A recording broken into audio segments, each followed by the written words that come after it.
Je suis content de vous retrouver ici parce que je sais que ce que je vais partager, ça va être quelque chose qui n'est pas tout le temps partagé par la plupart des gens. Et donc, ce sera une formule que j'ai trouvée et que je rencontre très fréquemment avec les personnes que j'accompagne et que j'applique également pour moi pour trouver du temps pour que ce projet de cœur évolue, qu'il avance coûte que coûte et pas justement toute cette procrastination. Je n'ai pas de temps. Comment je fais? Je suis en emploi. Comment je fais avec les enfants, la famille? Comme d'habitude, je vais y mettre des choses concrètes. J'aurai un fichier également à pouvoir partager avec vous à la fin. Si vous restez jusqu'à la fin, vous pourrez me le dire. Et si vous êtes en replay, mettez #replay. Si vous êtes sur YouTube, n'oubliez pas de vous abonner pour propulser ce contenu, justement.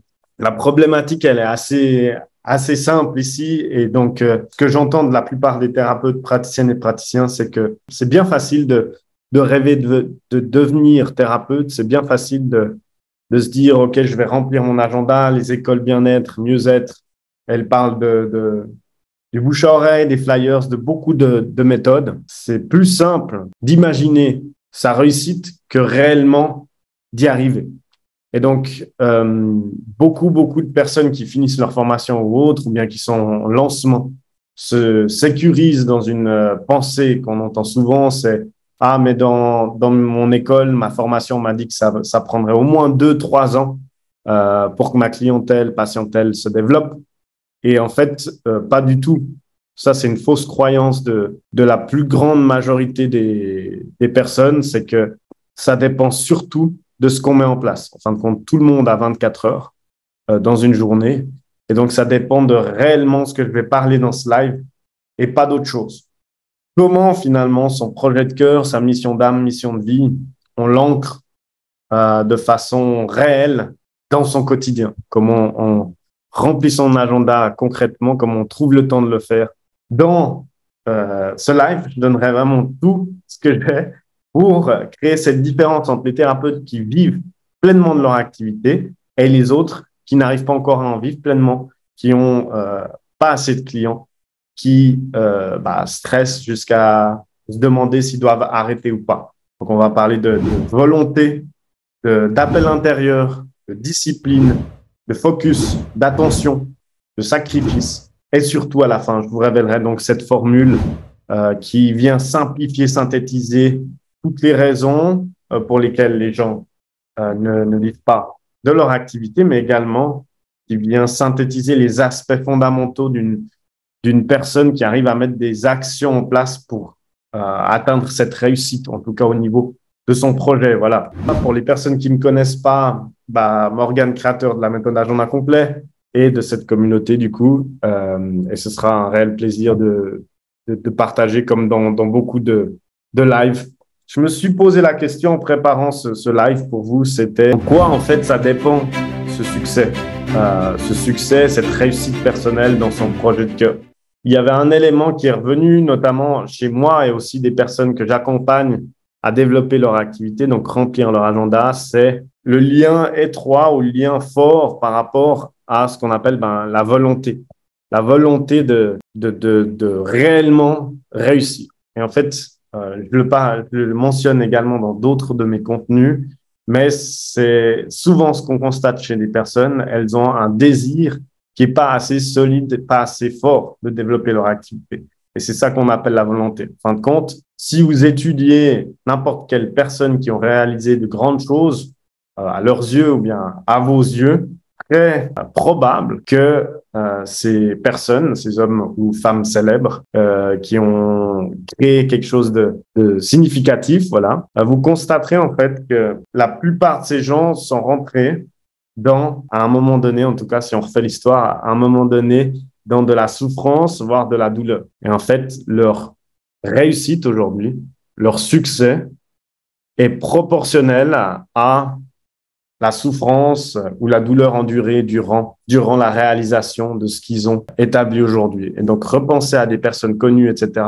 Si vous lisez des biographies ou bien vous avez entendu, vous verrez que c'est très intéressant en fin de compte parce que cette souffrance ou cette douleur, à un moment donné, c'est ce qui détermine la volonté. C'est ce qui est en fait autour d'une réussite. Alors là, je ne dis pas qu'il faut aller il faut souffrir ou il faut être dans la douleur pour pouvoir remplir son agenda ou réussir à développer son activité. Par contre, c'est ce dont je parlais avant, c'est sa force, sa volonté. Elle sera en fait testée par cette possibilité ou cette capacité à endurer cette éventuellement souffrance, malgré que ce soit un mot, pendant un moment donné, afin de construire son succès.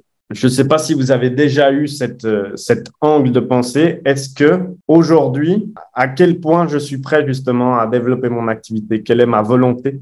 Quel est mon réel appel intérieur? À quoi je suis prêt justement pour développer ça? Et en fait, la volonté, c'est clairement la capacité à contrôler ses impulsions et également ses actions. Et justement, pour ne pas utiliser le mot contrôle, c'est ce qu'on appelle la maîtrise de soi. Et si on doit résumer ça en fait en une phrase, c'est tout simplement la détermination qu'on a et qui nous permet de faire quelque chose de difficile sans abandonner ni laisser tomber ou ni laisser les choses qu'on met en place ou d'autres choses nous distraire. Quand on procrastine, quand on n'arrive pas à avancer, quand on trouve des excuses, c'est parce que parfois, on n'a pas une réelle volonté. Voilà. On n'a pas une réelle volonté de développer son activité. Et cette volonté, c'est quoi? Elle est testée généralement quand on approche dans des zones, quand on met des choses en place, des actions, quand on approche dans les zones où on n'est pas prêt à avoir peut-être une certaine souffrance ou une situation difficile. Voilà. C'est intéressant, c'est un nouvel angle. Si je reprends mon histoire, comment j'ai développé mon activité, eh ben en fait, ça se résume très clairement à ma capacité à avoir embrassé les moments difficiles et ma capacité d'avoir résisté à ces moments difficiles jusqu'à que je vois les premiers rayons de lumière avec les premiers clients, etc. Et donc ça fait maintenant quelques années. Mais si j'étais pas prêt à embrasser cette situation difficile, me mettre dans cet inconfort, on peut parler ici de souffrance ou de difficulté, la grandeur de ma réussite aujourd'hui ou de mon succès aurait été moindre en fin de compte. C'est ce qu'on voit dans l'accompagnement, la méthode agenda complet avec les personnes que j'accompagne. Mais ici, je voulais déjà vous donner deux leviers pour développer cette volonté intérieure, pour pas que ce soit un désir mou, comme je l'appelle dans beaucoup de mes contenus. Beaucoup de personnes pensent, notamment dans le bien-être et le mieux-être, que c'est très simple de développer sa volonté, etc., avec le développement personnel, comme on parle de tout et n'importe quoi aujourd'hui, grâce à des contenus, des vidéos, des livres, etc. Mais en fait, c'est totalement faux. Ça dépend pas des livres qu'on lit ou des contenus qu'on consomme. Le premier élément, justement, c'est plus par rapport à la discipline qu'on a. Et le deuxième élément, c'est sa capacité, justement, à sacrifier certaines choses. Et donc, je vais vous parler de ces deux éléments. Et ensuite, je vous donnerai la formule qui condense tout ça. On va entamer cette notion de discipline maintenant.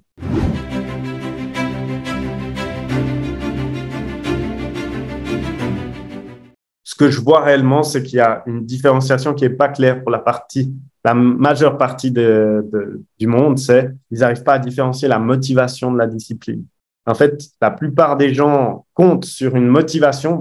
Je vais me former, je vais faire cette formation, etc. Je suis motivé pour faire et avancer justement sur certaines choses. Quand ça devient difficile, justement, la capacité d'embrasser cette difficulté ou cette souffrance ou cet inconfort, là, on voit très vite les personnes qui commencent à s'épuiser, à trouver des excuses, à se rendre en victime et même très vite abandonner.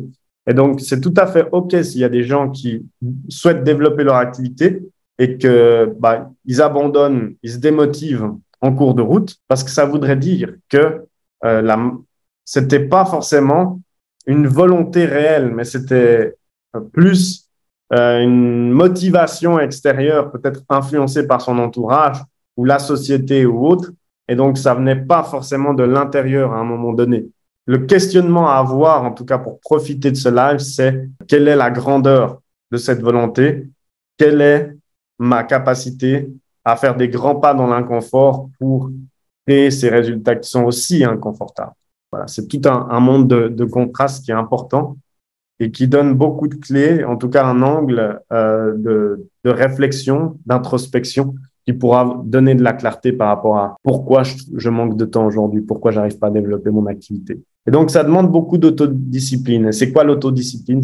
C'est tout simplement la capacité à poursuivre ce dont on pense intérieurement être juste sans se laisser dévier, influencer, sans abandonner et sans succomber à certaines tentations.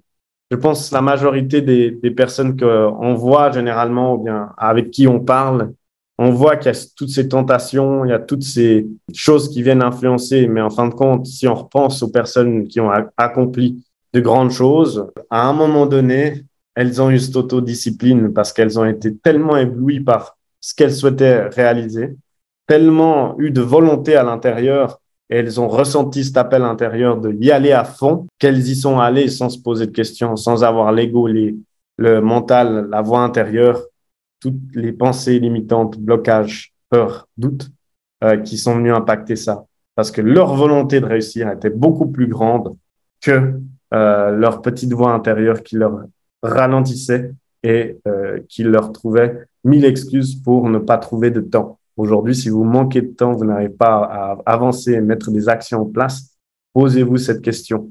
Quelle est ma capacité à aller dans l'inconfort pour créer le confort? La plupart des gens qui ont pas forcément d'autodiscipline, c'est parce qu'elles recherchent un plaisir immédiat, un désir immédiat de choses. Donc, par exemple, elles sont dans des choses court terme, dans le résultat ou l'épanouissement se fait de façon instantanée. Donc ça veut dire quoi? C'est typiquement tous les réseaux sociaux, les likes, les commentaires, le sucre, la restauration rapide, le tabac, etc. Ben, ça, c'est typiquement, ou bien même l'alcool, la sortie avec les amis, tout ce qui est comme action qui prend en fait cette gratification immédiate, donc ce plaisir immédiat qui n'est pas aligné à ce qu'on souhaite réellement réaliser, bah, ça serait pas mal de s'en séparer assez vite. On va parler de la notion de sacrifice, mais on n'a que 24 heures dans une journée.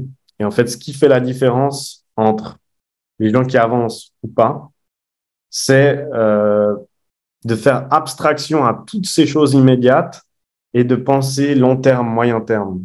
Et donc, de mettre des actions en place où aujourd'hui, il n'y a pas forcément les fruits à récolter, mais qui sont OK tellement qu'ils sont alignés à leur vision, mission, mission d'âme, mission de vie, qu'ils peuvent mettre des choses en place sans avoir des gratifications immédiates. Et en fait, c'est au moyen terme, au long terme, qu'ils arriveront à récolter justement les dividendes de leur effort, de leur inconfort quotidien. Et donc, ça peut être cet inconfort qu'on a parlé avant pour développer son activité ou pas, qui est en fait la différence entre la gratification long terme ou moyen terme, qui pour moi, en fin de compte, a fait beaucoup de sens. C'est que j'ai su, à titre personnel, j'ai su à un moment donné différencier cette gratification immédiate ou cette gratification moyen long terme au niveau de mes interactions avec mes amis, les sorties, l'alcool, et tout ça.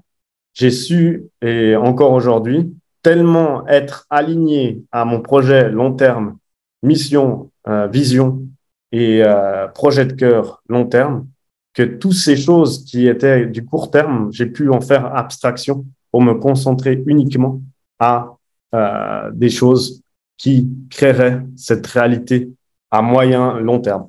Boire un verre ou deux ou trois ou un peu plus des fois, pour moi, c'est devenu tellement désaligné aux efforts que je voulais mettre dans cette réalisation de projet de cœur. C'est devenu sans valeur pour moi de perdre du temps avec des choses inutiles à court terme parce que j'étais tellement connecté au moyen long terme et le désir et le plaisir que ça me ferait d'aider toutes ces personnes dans le bien-être, mieux-être, à développer leur activité et aider encore plus de personnes. En fin de compte, quand on est porté par sa mission, il n'y a plus de désir immédiat. Tout devient futile sur les choses, les petits trucs qui nous donnent beaucoup d'influence et de tentation. Si aujourd'hui, vous n'avez pas justement cette vision claire du moyen-long terme, je vous invite à le développer. On le fait dans l'accompagnement, la méthode agenda complet, mais c'est quelque chose qui doit être fait pour s'aligner à ses plaisirs moyen-long terme et pas aux plaisirs immédiats dans l'illusion du quotidien. Deuxième élément, c'est justement le fait de sacrifier certaines choses.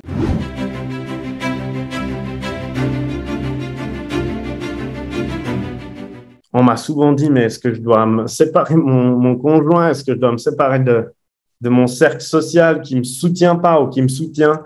Il m'influence négativement. Qu'est-ce que je dois faire? Je suis tellement porté par cette mission d'âme, mission de vivre, cette réalisation personnelle. J'en ai toujours rêvé. C'est le moment opportun. Qu'est-ce que je dois faire concrètement? Le fait de sacrifier certaines choses pour créer sa nouvelle réalité, c'est un élément quand même clé de l'autodiscipline ou de développer cette volonté.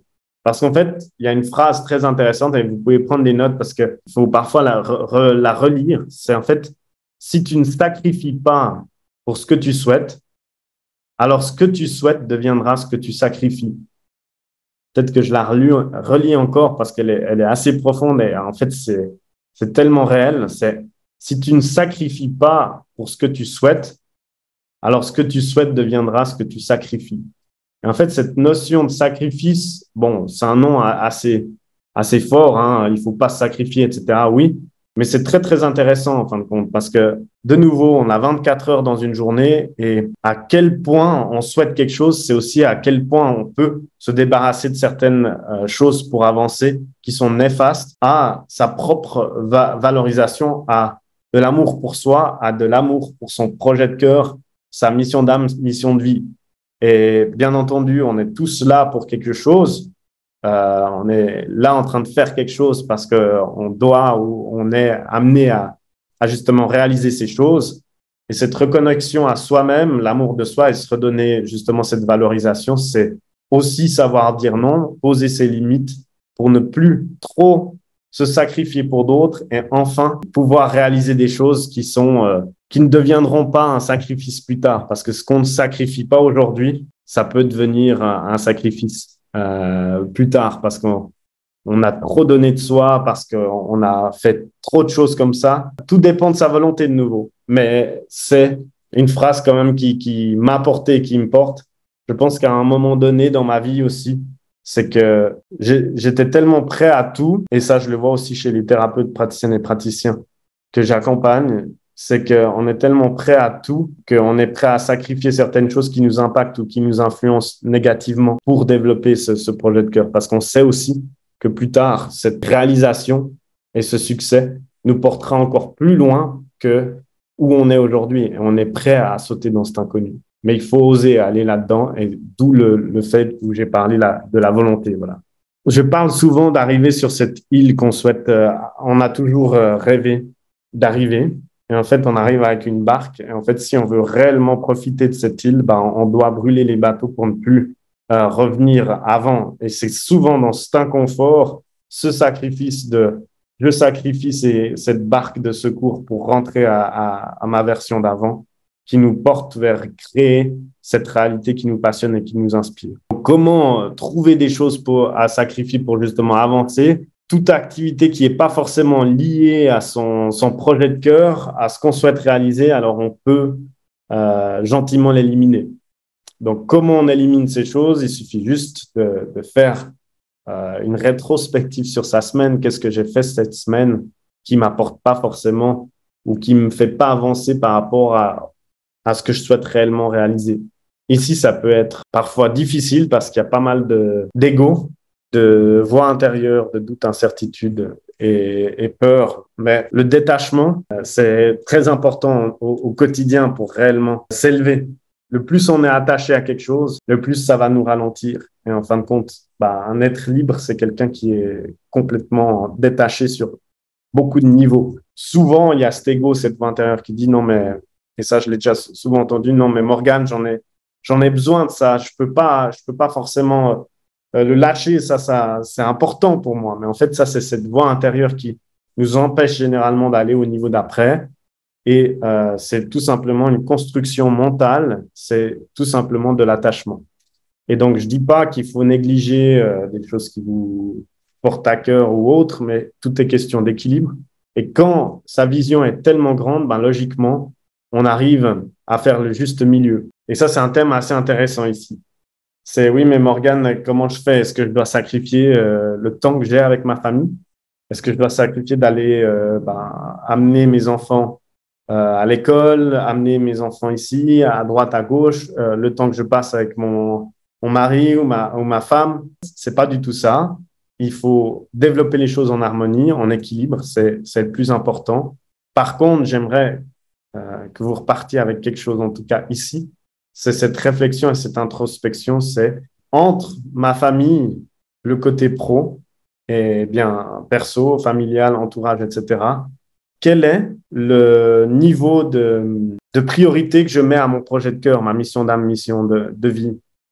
Est-ce que c'est un réel équilibre de passer tout ce temps avec sa famille, ses conjoints, etc., alors que j'ai toujours rêvé moi-même de réaliser, d'accompagner peut-être des centaines de patients, de clients et d'impacter positivement leur vie. J'ai toujours rêvé de faire ça. Est-ce qu'aujourd'hui, comment je répartis mon temps et mes priorités, elles sont justes par rapport à ça ou pas? Certaines personnes, justement, sont prêtes, bien entendu, à sacrifier ce temps avec ces relations proches à court terme, moyen terme, pour créer encore plus de liberté à long terme avec ces personnes. Et en fait, c'est sa faculté de sacrifier ça à court terme qui porte à long terme. Je vais vous présenter ici la petite formule magique.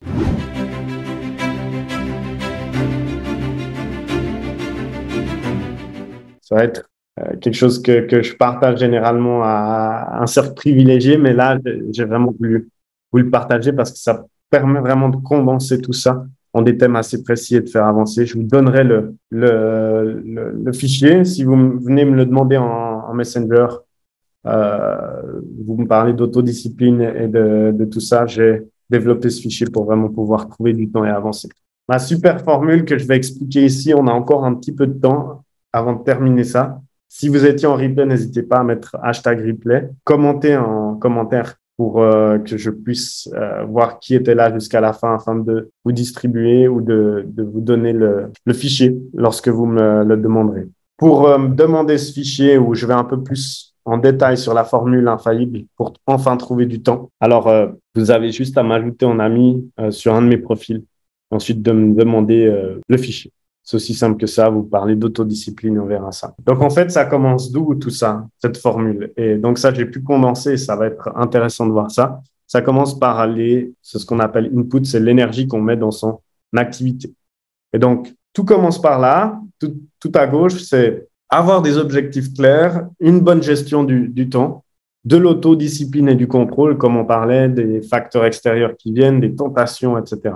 L'alimentation, effectivement, on est ce qu'on mange. Donc, si on n'a pas cet esprit, un esprit sain dans un corps sain, ben, ça va être difficile d'avancer, bien entendu. La conscience de sa version future, ça c'est très important également. La méditation pleine conscience et les thèmes du sacrifice qu'on a parlé et de l'investissement financier. Et ça, c'est toute l'énergie, bien entendu, qu'on peut mettre dans une activité, mais en fin de compte, on ne fait que un avec son activité. On est ce qu'on souhaite réaliser ici. On est l'extension de son activité bien-être, mieux-être. Les personnes qui vont interagir avec vous dans leur bien-être, mieux-être, mal-être, ce sera vous à travers votre être. Et donc, il est très important de pouvoir avoir cette notion de input, donc ce qu'on met dans ce système ou bien cette formule qui est positive et surtout qui est nourrissante à tout le système. Enfin, c'est un système simple, mais c'est important pour pouvoir trouver du temps et avancer. Et une fois qu'on a mis tout ça dans la machine, donc chez nous, dans nos habitudes, dans notre quotidien, ben logiquement, il y a cette procédure ou cette digestion de ces inputs, cette énergie, par le fait de mettre des priorités qui sont alignées à ce qu'on souhaite réaliser. Donc là, on a des objectifs clairs. et on a une conscience par rapport à là où on veut aller. On a de la clarté. Ça, c'est plus le moment présent, donc dans l'action tous les jours. Savoir dire non, ignorer certaines tentations, certaines choses, matérielles ou non, et supprimer certains éléments qui nous font dévier notre trajectoire. Donc ça, c'est la deuxième clause, et ce qui va justement apporter ce qu'on appelle les outputs, donc des choses qui ressortent du système, c'est le fait de compléter des tâches, c'est la réalisation de nos projets, des tâches, réaliser des responsabilités qu'on peut prendre, ce sentiment de créer du progrès et d'avancement de choses, de nombre de personnes qu'on accompagne, de choses qu'on met en place. Ouais, ça peut être au niveau du cabinet, de la grandeur de comment on grandit avec ce cabinet, son activité. Bon, ça, c'est plus le présentiel.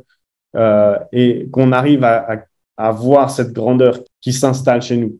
Et ensuite, il y a le fait de toujours avancer, effectivement, et d'obtenir des résultats pour soi et pour ses clients. Donc ça, c'est l'output. Et très important, et ce qui est négligé la plupart du temps, c'est les ajustements de l'input, le process et l'output, de ce qu'il en ressort. Parce que l'output, c'est le signal, s'il n'y a pas d'avancement, etc., on peut ajuster.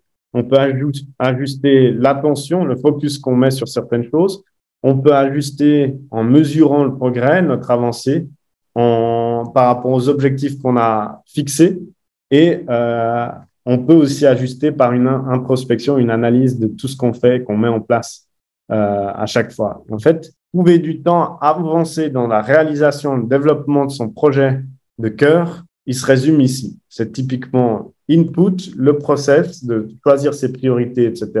Et ensuite, ce qu'il en ressort. Et après, juste un ajustement par rapport à ce qui est ressorti du système. On n'a pas besoin de 1000 choses, mais je pense que ici, ça résume bien comment mettre la machine en place, avancer de façon fulgurante, significative, se déplacer en se concentrant sur ce qu'on met dans la machine, donc les objectifs, l'autodiscipline, l'alimentation, la conscience, la pleine conscience et cette notion d'investissement financier ou de sacrifice, le procédé sur comment on se déplace par rapport aux priorités, où on met notre focus, etc., et ce qu'il en ressort et les ajustements. Et donc ça, c'est la formule vraiment qui permet d'avancer. Voilà. Dites-moi si vous voulez le document. On a d'autres pages qui donnent d'autres informations, mais ici, je pense que c'était assez clair de pouvoir remettre ce symbole de productivité, d'avancement, de réalisation au clair pour répondre en tout cas à vos questions et donner quelque chose de concret par rapport à cela. C'était un live fait avec le cœur sur cette notion d'autodiscipline, de trouver le temps d'avancer, de mettre des priorités, de s'écouter également, de sacrifier, de se discipliner, de pouvoir réaliser justement. Je pense avoir donné ici des sujets clés à approfondir, bien entendu. On le fait dans l'accompagnement, la méthode agenda complet, mais en tout cas, si vous voulez le faire tout seul, c'est très simple, vous y allez. Et la formule que je peux partager ici, vous avez juste à m'ajouter en ami et me demander le fichier lié à l'autodiscipline ou bien la formule infaillible pour trouver du temps et avancer. Merci en tout cas pour votre participation, votre énergie, votre vibration. C'est très beau de recevoir ça en live. Donc, merci encore. Je préparerai un live de nouveau très prochainement pour faire avancer ces belles médecines qui doivent fleurir et venir en aide à plus de personnes qui sont encore plus dans le besoin qu'hier. Il y a de plus en plus de personnes qui ont besoin de thérapeutes, praticiennes et praticiens. Et donc, c'est notre grand combat avec mon équipe et on est très heureux d'être alignés à ça. Je vous dis de prendre soin de vous, prendre soin des autres, de vos proches, etc. Et on se retrouve très vite dans un prochain live dans la communauté. Au revoir.